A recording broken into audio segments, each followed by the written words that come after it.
અમિત ચાવડાને હટાવવાની વાત કર્યાનું જાણવા મળ્યું છે। જ્ઞાનીબેન બળદેવજી ઠાકોરે મુલાકાત કરી હતી। કિરીટ પટેલ, રઘુ દેસાઈ પણ ઉપસ્થિત હતા। તો બાબુજીના દાવાથી ખળભળાટ મચી ગયો છે। તો ગુજરાત કોંગ્રેસમાં મોટા ભડકાના એંધાણ વર્તાઈ રહ્યા છે। પાટણના પૂર્વ જિલ્લા પ્રમુખને બળાપો ઠાલવ્યો છે।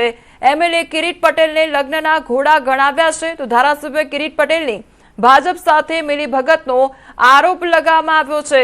ડોક્ટર કિરીટ પટેલની વિચારધારા કોંગ્રેસ સાથે નહીં તો હારી જાય એવા ઉમેદવાર ઉતાર્યાનો આરોપ પણ કરવામાં આવ્યો છે। બાબુજી ઠાકોરના આરોપથી ખળભળાટ સર્જાઈ ગયો છે।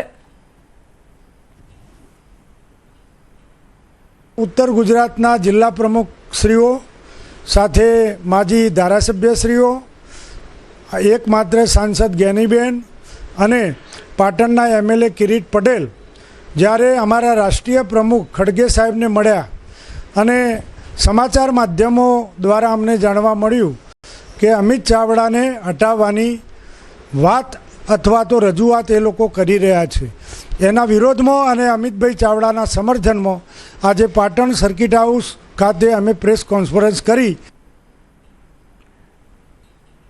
તો ગુજરાત કોંગ્રેસમાં મોટા ભડકાના એંધાણ વર્તાઈ રહ્યા છે અને પાટણના પૂર્વ જિલ્લા પ્રમુખને બળાપો ઠાલવવામાં આવ્યો છે। તેમના દ્વારા બળાપો ઠાલવવામાં આવ્યો છે ત્યારે એમએલએ કિરીટ પટેલને લગ્નના ઘોડા ગણાવવામાં આવ્યા છે। ધારાસભ્ય કિરીટ પટેલની ભાજપ સાથે મિલીભગતનો આરોપ લગાવવામાં આવ્યો છે।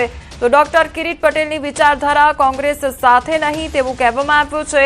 હારી જાય એવા ઉમેદવાર ઉતાર્યાનો આરોપ લગાવવામાં આવ્યો છે। તો બાબુજી ઠાકોરના આરોપથી હવે ખળભળાટ મચી ગયો છે। બળદેવજી ઠાકોર અમારી સાથે જોડાઈ ગયા છે। સૌથી પહેલા તો આપનું ન્યૂઝ 18 ગુજરાતીમાં સ્વાગત છે। મુલાકાત વખતે કયા પ્રકારની વાતો થઈ છે, શું વાતો થઈ છે, સૌથી પહેલા તો એ જણાવશો।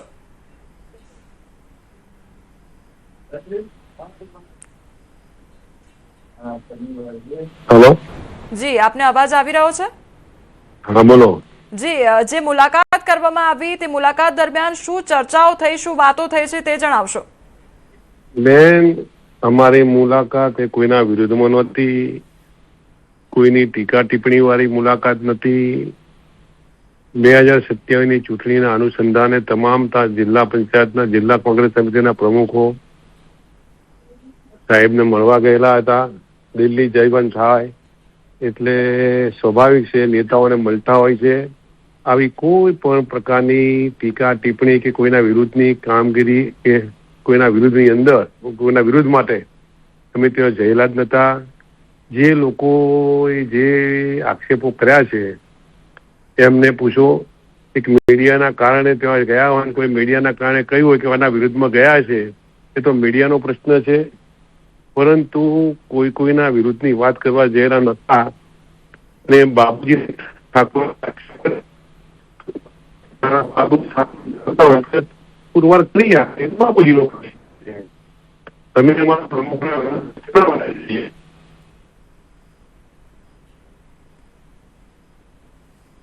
જી બળદેવજીભાઈ, આપને અવાજ આવી રહ્યો છે? જી, બાબુજી ઠાકોર દ્વારા અનેક આક્ષેપો કરવામાં આવ્યા છે, એટલે શું આ અંદરો અંદરનો વિવાદ જોવા મળી રહ્યો છે કે આખરે શું ચાલી રહ્યું છે? અમારે કોઈ અંદરનો વિશ્વાસ છે જ નહીં। અમે અમારા કામથી ગયેલા હતા। ગયા પછી આગેવાનોને મળવાનું થાય, સ્વાભાવિક છે, દરેક આગેવાનને મળીને વાતચીત કરતા હોઈએ છીએ। એ પ્રમાણે અમારી કામગીરી હતી, નહીં કે કોઈના વિરુદ્ધમાં કે નહીં કોઈને હટાવવાની કે વાત છે, એવી કોઈ પ્રકારની વાત પણ થઈ નથી।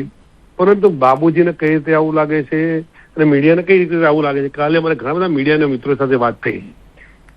અમે કહ્યું કે આવું એવું કોઈ કામ નથી કે અમે આ માટે આવ્યા હોય, અમે રૂટિંગ માટે આવેલા છીએ। આયા પછી અમે અમારા જિલ્લાની તમામ ચર્ચા વિચારણા કરી શું કરવાથી 2022નું પરિણામ સારું આવે એની ચર્ચાના ભાગરૂપે એક વાત હતી।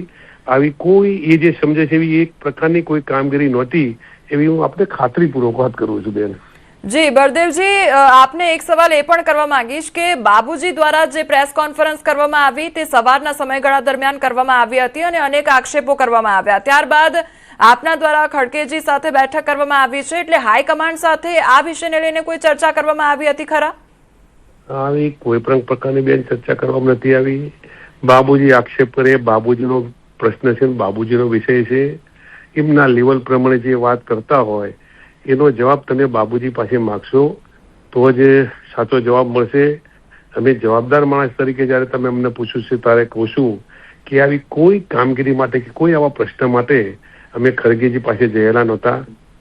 જિલ્લા પ્રમુખ અમે જયારે હોય, અમારા દેશના જયારે પ્રમુખ હોય ત્યારે જિલ્લાની ચર્ચા કરવા માટે 2022ની ચૂંટણી આવી રહી છે એની ચર્ચા કરવા માટે જયારે ગયા હોય ત્યારે કોઈના વિરુદ્ધની વાત હોઈ શકે નહીં. બરોબર, આવી કોઈ ચર્ચાનો કોઈ પણ ભાગ નતો. પણ છતાંય આ વાત કરી એમને જયારે એમને એ મુદ્દો સંશોધ્યો છે ત્યારે સાચો જવાબ એ બાબુજી પાસેથી જ મળે. હવે એ જવાબ તમે મારી પાસે માગશો તો હું ફરી વાર કહું છું કે આવું કોઈ કામગીરી અમે કરી નથી. હવે બાબુજી પૂછો તો બળદેવજી, આપ અમારી સાથે જોડાયા તે બદલ આપનો આભાર.